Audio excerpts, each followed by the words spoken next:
গাঁজাখোর আছে, যত মদ বিক্রেতা আছে, এদেরকে ধরেন, 3 দিনের ভিতরে সব ধরে নিয়ে থানায় উঠাই, কিন্তু ধরতে পারে না কুত্তা নেতাদের জন্য। এক এক নেতার বগলের তলে 10টা 12টা করে হাইজাকার, ঠিক না বাটি? ধরলেই নেতা কয়, এই পুলিশ কারে ধরছ? চিনোস না? আমনে কে? সালাম আর চিনোস না? আমি দলের প্রেসিডিয়াম মেম্বার কুকুতালি। গায়ে মানে না মাতবর।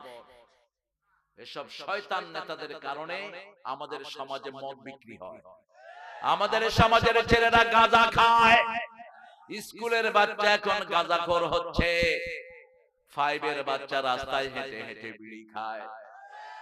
কতটা অধপতনে গেছে স্কুলগুলো, এগুলোর দিকে খেয়াল রাখা দরকার। চেয়ারম্যান সাহেব কোথায় গেল? লেবু, বিটু, হ্যাঁ, এগুলো খেয়াল রাখবেন চেয়ারম্যান সাহেব, আপনার মেম্বারদেরকে লাগিয়ে দিবেন, তা না হলে কিয়ামতের ময়দানে কিচ্ছু জবাব দিতে পারবে না। এমপিরা জবাব দিতে পারবে না, মন্ত্রীরা জবাব দিতে পারবে না, পিঠের চামড়া আল্লাহ তুলে ফেলবেন।